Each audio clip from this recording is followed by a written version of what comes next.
Hi and welcome back to my channel, The Organised Mum Lifestyle. I've got a guest. Daddy's come to join us because I want to talk about why we love our Jayco base station. So, why did we get a Jayco base station? Well, the main reason we got a Jayco base station was for the flexibility of the rear workspace. Because we had young kids at the time and we thought if we don't have an area we can bring the actual cots with us camping, then we wouldn't be able to get out camping. So we went for the base station because of the large rear garage has that flexibility to bring cots in while they're young. As they're growing up, you can bring toys and bicycles and all the rest of it. And then it's actually got 4 bunks in there as well, so they can bring a friend with them when we go camping in the future. So that was the key driver, as well as the opportunity for me to put motorbikes in there as well. Which, have you taken up that opportunity? Not yet, but it's gonna happen. Yes. We like the tie-down points in the back and the fact that you can do that.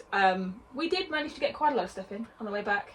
The South Island, didn't we? We've done a couple of trips. Yeah, we've got family down in the South Island and we've got some of our stuff down there, so we brought compressors back and welding and all sorts of tools that I needed to bring back, and it was brilliant to have that space to bring stuff back on your holiday, so you're not compromising on your accommodation area and you can bring your tools back and things, and flexibility. You're not worried about damaging the caravan because it's designed to be able to tie things down in the back. So yeah, that was the main selling point. We had some challenges with weight distribution with putting so much stuff in the back.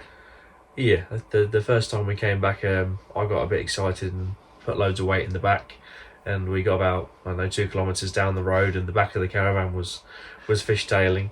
But it was quite an easy fix. I just moved I deliberately put stuff right at the back because it's quite a heavy tow ball weight on the base station, because it's designed to have weight in the back. So I'd put a lot of the stuff to the back just to try and counteract that weight, because we were fully loaded at the front with, holidaying for 5 weeks.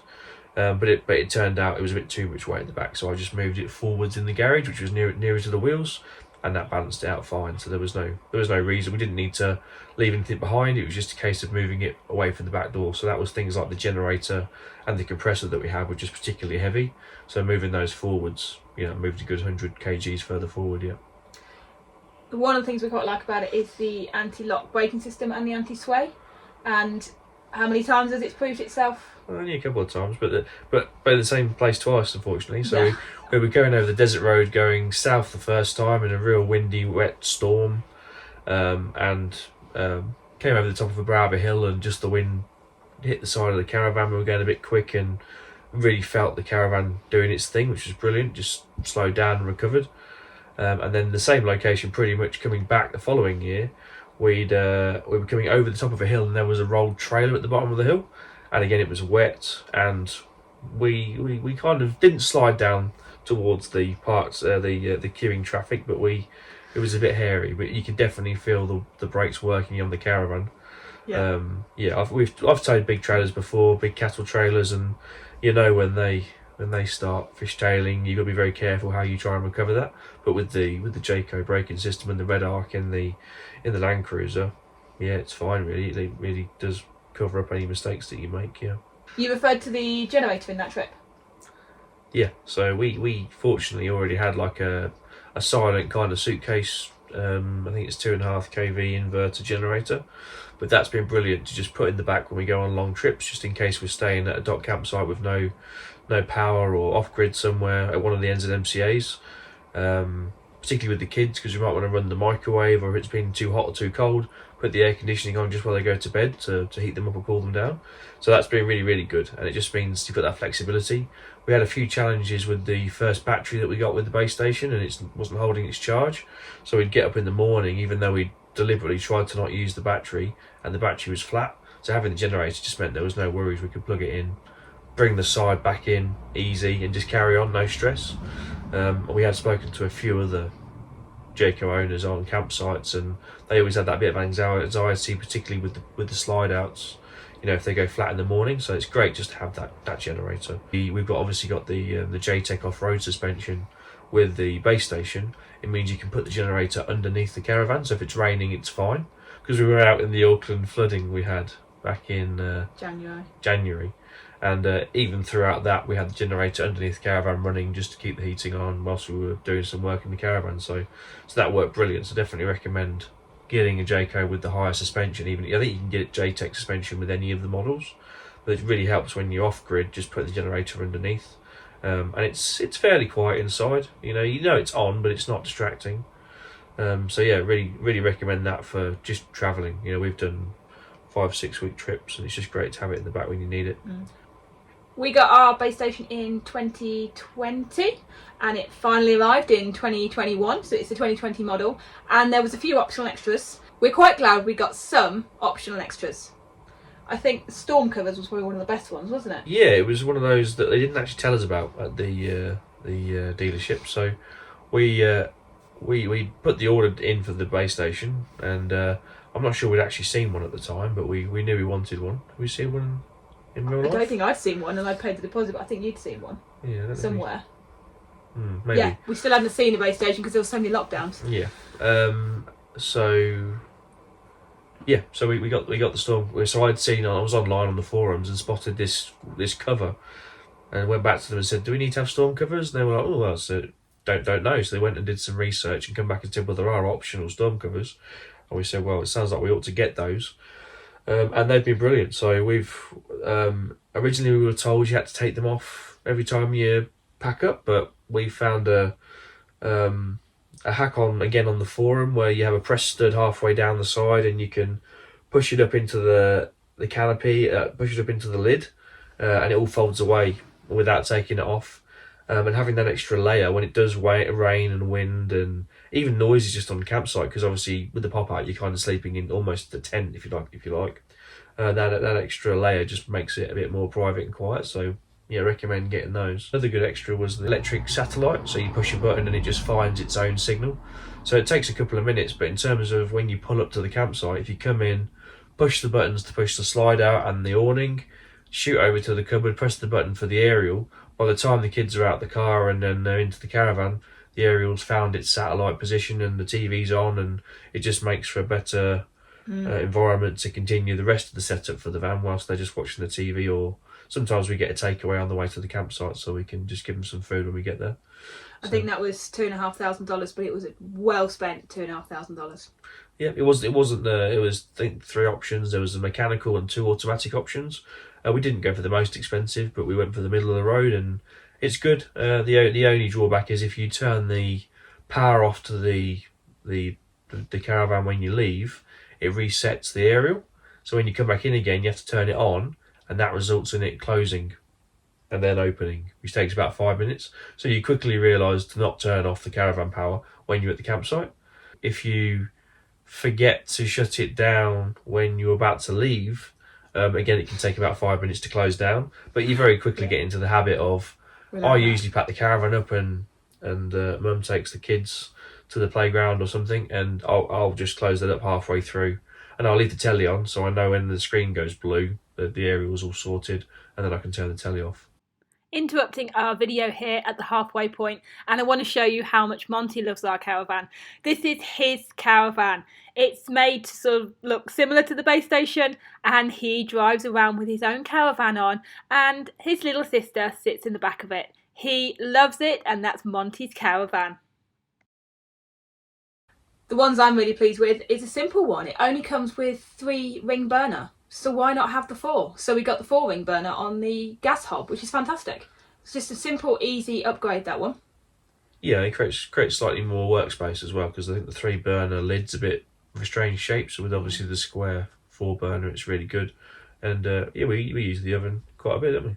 I'm always cooking meals in there. The other one was the standard comes with only 2 bunks. So we went for the 4 bunks. So we've got the bunks at the top as well as at the bottom, which does seem strange, and it balances it out having the 4 bunks. It looks like you now only get windows on one side in the new models, and potentially having the second row of bunks, maybe we got extra windows, I'm not sure.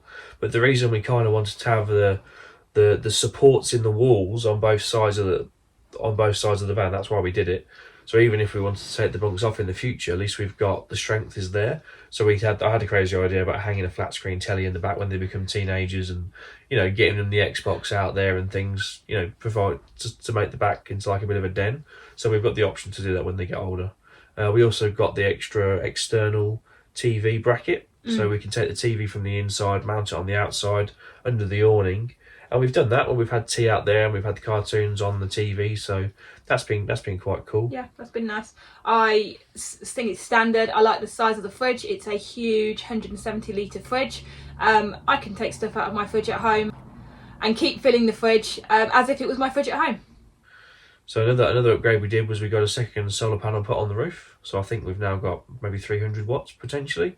It's not too hard to do. You can just connect it to the second cable, change your projector to I think you have to update that so it knows how much power it's getting in.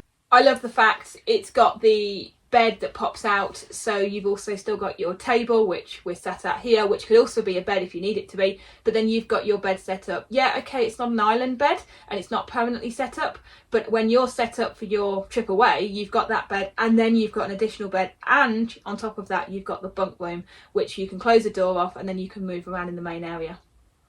Well, it was great for us because we use it as a day bed for the kids, so they can sit on here and it's just a big flat area for them to play on. And when we had the baby, she actually slept on a travel cot on top of here with us, so it meant that the older one could sleep in the back with the door closed and the other one could sleep in here. And we actually had her sleeping on the bed first with the curtains drawn here, and then we transfer them across, so you've actually almost got 3 living spaces that are contained in their own right in the van. So it just helps again getting us out with young kids, because we think it would have been a struggle, you know, with a different type of caravan. So one of the disappointments is that we don't have a diesel heater. We did order one, and why was it? I think due to COVID, the volume of caravans coming in, they didn't have the time to actually do any of the upgrades in country. So a lot of people, so they actually dropped a few of the extras that people had asked for. So yeah, unfortunately, they said we just haven't got the time or capacity to install the diesel heater. So we'd planned to make it part of the overall, finance package. Whereas I think if you want to install it now, it's like £2,500, which is okay, but we haven't made the cash available. So it would have been good to install it as part of that initial buy. Well, we haven't prioritised it because we love the air conditioning so much, and with the kids being so small, we're pretty much always on power. So for the moment, I don't miss it. Do you? Well, if it's £2,500, I'd spend that on the generator. Yeah. Because the generator means you can use the microwave, the aircon, the lighting, the sides, charging, the diesel heater. Yeah, all you can do is heating. So if you're going to prioritise £2,500, definitely get a generator instead. Yeah. We will get one. It's just not been priority in our 18 months of ownership, so it's probably something on next year's list. The other one was aircon. So I think when we got ours, aircon was standard, but I've seen some of the base stations coming out now without aircon. So I absolutely recommend getting the aircon in the roof. We run it as much as you'd run one at home. We don't hold back. We run it every time. In the summer we leave it on pretty much all the time. And don't tell the campsites that. Well, yeah, but you pay your money, don't you? And in the winter again we use it for the heating. When you close the door between the bedrooms, however, it does stop the heat getting through to the back to the one of the kids that's in the back. So we'll tend to have it open during the day, heat the caravan up, go to bed, close the door, and then keep the door closed while they get into sleep for an hour or so, and then open the door again, and then that just allows the heat to transfer around. We've tried using additional radiators in the back and just to keep it warm, which works, but it works fine if you just remember to open the door between the two. And now the kids are getting a little bit older, they don't wake each other up now, so it's fine.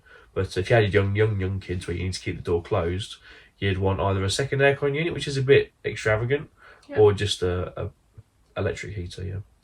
One of the great things we also added, which we weren't sure if we'd use or not, was the external shower, which runs obviously hot and cold. And we've used it a fair bit. So when we're camping, we put the kids in a little plastic box out the back and wash them and bath them out the side of the caravan, which has been great. Come back from the beach and you can hose them off, or come back from the beach and they're really cold, you can warm them up with a warm shower without getting the indoor shower wet. Because obviously once you've got the indoor shower wet, the floor's wet for the weekend really, so you want to try and keep that, at least for the first day, keep that dry. Yes, that works really well. And that's why we love our Jayco base station and hope to continue to own it for many more years, because at the moment we can't see anything that we would replace it with. We went to the show, didn't we? We did. And we went to the Cobby show in September. Still the best. And we think it's still the best. So we love our Jayco base station, and watch out for more adventures in our base station in my next video. Thank you for your help.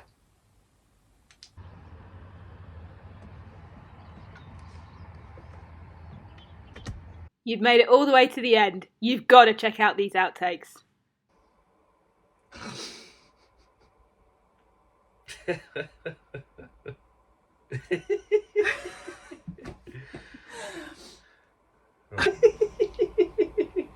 Okay. Start again. Yeah. Well, you can kind of break the conversation with me if you want to.